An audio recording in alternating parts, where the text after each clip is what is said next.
Assalamu alaikum урматтуу Tez Xabar kanalının көрүүчүлөрү, ардактуу мекендештер, саламатсыздарбы? Tez Xabar каналы бул чыгарылышта Өзгөн районуна караштуу Прогресс айылындагы жаңы конуштан сатыла турган жаңы курулган үйдү көрсөтмөкчү. Бул трасса Ош-Бишкек трассасы. Өзгөндөгү мал базардан өтүп, Жалал-Абад тарапка жүргөндө Дордой-Ата базары бар. Дордой-Ата базарынан өтүп эле сиздер дал ушул көчө менен дагы 500 метр жүрсөңүздөр, жолдун сол тарабында мектепке жакын жерде мечит турат. Мечиттин жанындагы дал ушул көчөдөн сол тарапка бурулуп түп-түз киресиздер.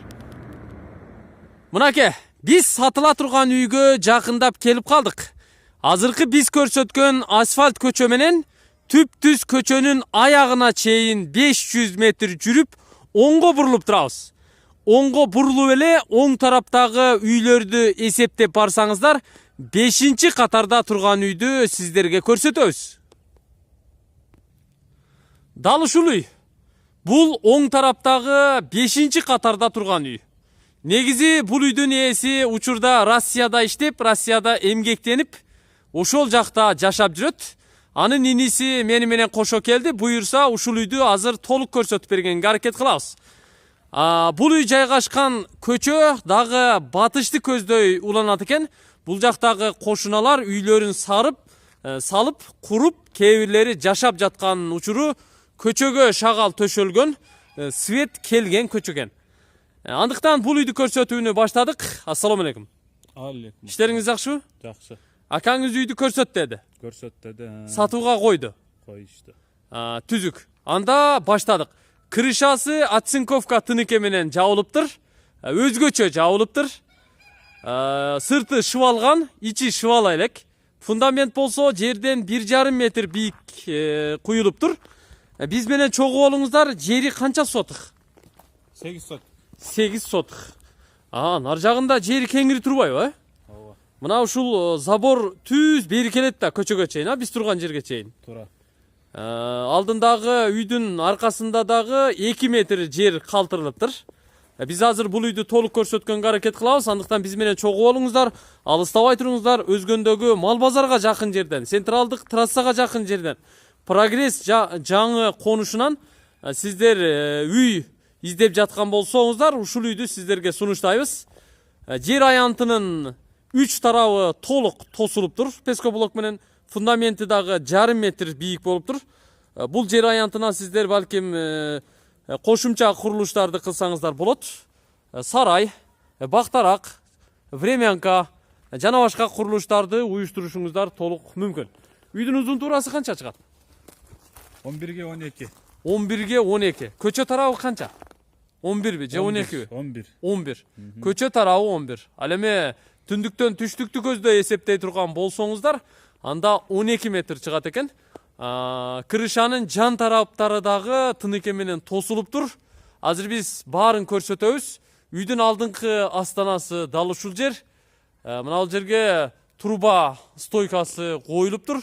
Үстү козерок болуп жабылыптыр. Андыктан баштадык. Үйдүн алдындагы тепкич дал ушул жер. Тепкичти кийин жасап аласыздар. Азыр ички проектисин биз көрүп чыгабыз. Бул жер тосулган окшойт, Тосулган. Биз үстүнөн ашып эле кирели дагы баарын көрсөтүп туралы. Алыстабай туруңуздар. Үй негизи салынганына, курулганына канча жыл болду? 5 жылдай болуп калды. 5 жылдай болуп калды. Биз кирип келдик. Кирип эле сол тарапты карасаңыздар, үйдүн негизги коридору ушул коридор. Туурасы 3,5 метр чыгат экен, узундугу 6-7 метр чыккыдай. 4 эшикти көрүп турабыз. 4 бөлмө бар экен. Бир чекеден көрсөтөбүз. Эгерде сырттан кирип сиздер түз өтө турган болсоңуздар, бул жер веранда болобу, душевой болобу? Эмне болот экен эми? Душевой болот. Душевой болобу, ошондой пландар. Жакшы. Душевой болот экен. Бул жак жан тарабындагы пескоблок менен көтөрүп, кааласаңыздар дубалын толук үстүнө чейин улантып, анан бул жакты душевой кылып койсоңуздар болот экен. Кааласаңыздар бул жерди веранда кылып уюштурсаңыздар болот. Өзүңүздөр каалагандай уюштурасыздар. Бул жер демек план боюнча, проект боюнча душевой болот. Үйдүн сейсмопоястары, колонналары бүт куюлуптур, армированный экен. Андыктан көрсөтүүнү улантабыз. Оң тараптагы биринчи бөлмөнү көрсөтөбүз. Бул бөлмө кандай бөлмө болот эми? Зат кухняга. Кухня болобу? Алынган да. Кухняга расчет алынган экен. Мына туурасы 3,5 метр. Ал эми узундугу 5 метр чыгат экен. Көрүп турасыздар. 2 терезеси бар. Негизи план боюнча, проект боюнча кухняга пландалган экен. 2 батыш тарабындагы форточка терезени көрүп турабыз. Менде мындай ой пайда болду. Бул бөлмөнүн бир жак тарабын, кухнянын бир жак тарабын санузел катары, душевой катары уюштуруп туруп, калганын кухняга колдонсо болчу да экен. А сырттагы жанагы биз көрсөткөн верандачаны веранда катары иштетсеңиздер болчудай. План өзүңүздөрдүкү. Каалагандай чечим кылсаңыздар болот. Кийинки бөлмөнү көрсөтөбүз. Эгерде сиздер кухнянын жанындагы төрдөгү бөлмөгө кире турган болсоңуздар, бул жагы кандай бөлмө? Спальныйбы? Спальный экен, Көчө тарапта жайгашкан чоңураак спальный. Кааласаңыздар ата-энелердин уктоочу бөлмөсү катары уюштурасыздар. Кааласаңыздар балдардын уктоочу бөлмөсү. Туурасы 3,5 метр, узундугу 4,5 метр чыгат экен. Фундаменттин ичи толтурулган, сейсмопояс куюлган. Көчө тарапта бир терезеси бар. Эми төрдөгү сол тараптагы бөлмөнү көрсөтөбүз. Бул залбы? Зал экен, Мына туурасын караңыздар, почти 5 метрге жакын. 3 терезеси бар экен. Эркер формасында же шестигранный формада чыгарылып жасалыптыр ал жагы. 3 терезеси бар. Ал эми бөлмөнүн узундугу 6 метрден ашыгыраак. Демек 5ке 6,5 деп эсептесек болот. Эң чоң бөлмө 2 канаттуу эшик коюлат. Бул зал конок бөлмөсү болот. Эми 4-чү бөлмөнү көрсөтөбүз. 4-чү бөлмө бул спальный бөлмө. Менимче ата-энелердин уктоочу бөлмөсү, отуруучу, эс алуучу, чай ичүүчү бөлмө ушул бөлмө болот го, Мына караңыздарчы. 2 чоң терезе коюлуптур. Узун туурасын айта турган болсок, 4кө 4,5 размериндеги спальный бөлмө экен. Мага мына ушул бөлмөнүн залдын эшигинин бурчтук формада жайгашкандыгы жагып турат. Анткени киргенде коридордун дагы көркүнө көрк кошот экен. Бурчтук формада эшик коюп туруп, ичине киргенде оң тарапка сплошной эмерек коюп коесуздар. Бөлмөнүн ичи сонун көрүнүп калат. Анан кеңдиги да жакшы. Буюрса канчалаган конокторду ушул бөлмөгө киргизип, коноктоп, чай берип, көңүлүн алып узатсаңыздар болот. Кайсы 2 комната монолит? Астында подвал бар да, Подвал бар. Мына бул азыркы биз көрсөткөн залдын полу монолит, асты подвал. Бул бөлмөнүн астыдагы монолит, асты подвал. Туурабы? Туура. Подвалды да көрө алабыз да азыр, Көрө алабыз. Анда сыртка чыгалы, көчө тарапка өтөлү, подвал тарабындагы көрүп коелу. Алыстабай туруңуздар. Жер аянтын мен сиздерге үйдүн алдынан верандачадан дагы так көрсөтүп коеюн. Мына 8 сотук жер аянты. Кызыл китеп документтери бар бекен? Бар жогу бар. Бардыгы бар да. Бул жакта уже кошуналар. Наркы көчө деңиз, Жакшы. Мына кошуналар бүт жашап тиричилигин улантып жатышат. Булардын катарына эртерээк келип кошулганга аракет кылыңыздар. Таза суу барбы бул жерде? Таза суу бар. Жакшы.